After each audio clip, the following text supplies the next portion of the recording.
It was a sunny afternoon in Manhattan. Donald Trump, dressed in a sharp navy suit, was walking briskly down Fifth Avenue. He had just left a meeting and was in a good mood, nodding at passers-by and occasionally stopping to wave. His security detail followed at a respectful distance, blending into the crowd. As he passed a street vendor selling pretzels, his gaze fell on a man crouched by the cart. The man was older, with a scruffy gray beard and a baseball cap pulled low over his eyes. He was holding a sign that read, "Homeless veteran, anything helps." Trump froze mid-step, staring intently. His heart skipped a beat. There was something unmistakably familiar about the man. Memories from decades ago flashed through his mind. Schoolyard scuffles, shared sandwiches, whispered secrets on warm summer nights. He stepped closer, ignoring the murmurs from onlookers. "Is it Billy? Billy Carter?" Trump's voice wavered, uncharacteristically soft. The man looked up, squinting against the sunlight. His expression was blank at first, then turned into disbelief. Donnie Trump, no way." Trump nodded, a wide grin spreading across his face. "It's me, Billy. My God, I can't believe this. What happened to you?" Billy laughed, a bitter sound that seemed to come from somewhere deep in his chest. "Life happened, Donnie. Lost my job, lost my wife, lost everything. This city doesn't care much for guys like me anymore." Trump looked at him, his usually brash demeanor replaced by a rare vulnerability. "Why didn't you call me? I could have helped." Billy shrugged. "You're the Donald Trump. What would a guy like you want with a washed-up loser like me?" The crowd around them had started to grow, whispers rippling through as people realized who was speaking. Trump ignored them all, his focus entirely on Billy. "Loser. Billy, you were my best friend. You saved my hide more times than I can count. Remember when I broke my dad's watch and blamed it on the dog? You took the fall for me, and your mom grounded you for a month." Billy chuckled. "Yeah, I remember. You owe me for that one." Trump clapped a hand on Billy's shoulder.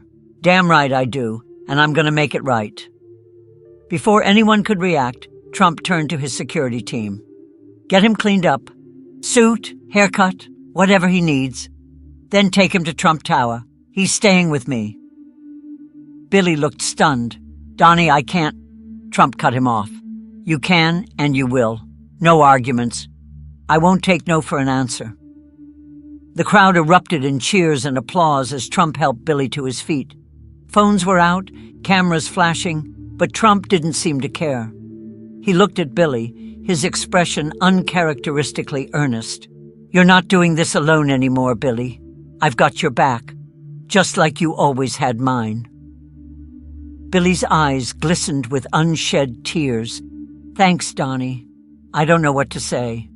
"Say you'll let me repay the favor," Trump said, his tone lighter now. "And maybe split a pretzel with me while we're at it. For old time's sake." As they walked away together, the crowd parted like the Red Sea, leaving behind a trail of stunned faces. On that bustling street in Manhattan, two old friends had found each other again, and the world stood still to watch. As Trump and Billy walked toward the black SUV parked at the curb, the whispers of the crowd followed them. People were pulling out their phones, snapping pictures and filming. Trump, however, didn't seem to notice. His hand remained firmly on Billy's shoulder, as though anchoring him. Inside the car, Trump's energy was palpable. He turned to his head of security, gesturing animatedly. "Call my assistant. I want the best tailor in Manhattan waiting for us at the tower. And make sure the penthouse guest room is ready. Billy's staying as long as he wants." Billy leaned back against the plush leather seat, shaking his head in disbelief. "Donnie, this is too much. I mean, look at me. I'm not exactly your high society type anymore." Trump scoffed, waving dismissively. "Nonsense. You're my friend, Billy. You always were, and you always will be. You think I care what anyone else thinks. Forget about it." Billy laughed softly, the sound tinged with both amazement and skepticism. "Same old Donnie. always larger than life. Trump grinned. Damn right. And you're about to see just how large. We're gonna fix this, Billy. New clothes, new job. Hell, if you want, I'll make you head of one of my charities. You've got the heart for it. Billy raised an eyebrow. Me, running a charity? Come on, Donnie. I've been out here begging for change. I don't even know what day it is most of the time. Trump's expression turned serious, his voice softening. That's exactly why you're perfect for it. You've been there, Billy. You know what it's like. These big-shot CEOs running charities don't have a clue. They've never felt the sting of losing everything. Billy looked out the window, the cityscape blurring past. I don't know, man. It feels like a dream. Like I'll wake up back on that sidewalk. Trump leaned forward, his voice firm. Then let me tell you something, Billy. You're not waking up from this, not this time. We're going to turn this thing around, and you're not going back to that sidewalk. Not on my watch. They arrived at Trump Tower, where a small crowd of reporters had already gathered. Cameras flashed as Trump stepped out, helping Billy from the car. Billy hesitated, his face flushed with embarrassment. Donnie, people are staring. They're going to think I'm some kind of charity case. Trump laughed loudly, throwing an arm around Billy's shoulders. Let them stare. You're not a charity case, you're my best friend, and you're about to get the VIP treatment. Inside the lobby, the marble floors gleamed under the chandelier lights. Billy looked around, wide-eyed. This place is like a palace. You really live here? Trump smirked. Of course I do. Only the best for me, and now only the best for you. The tailor arrived shortly, measuring Billy for a new suit while Trump barked out orders. Make it sharp. Something classic, maybe navy or gray. None of that trendy nonsense.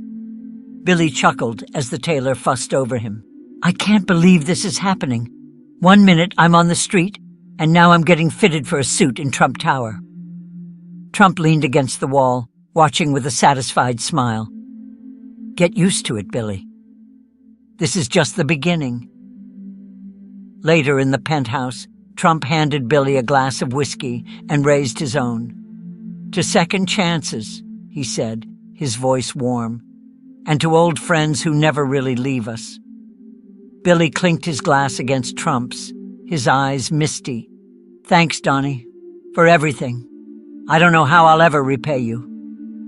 Trump grinned, the glint of mischief in his eyes. You can start by beating me at golf. I'm tired of winning all the time. They laughed, the sound echoing through the luxurious space. For a moment, it was as though they were kids again, sharing jokes and dreams in the schoolyard. The years melted away, leaving only the bond of two old friends who had found each other again, against all odds.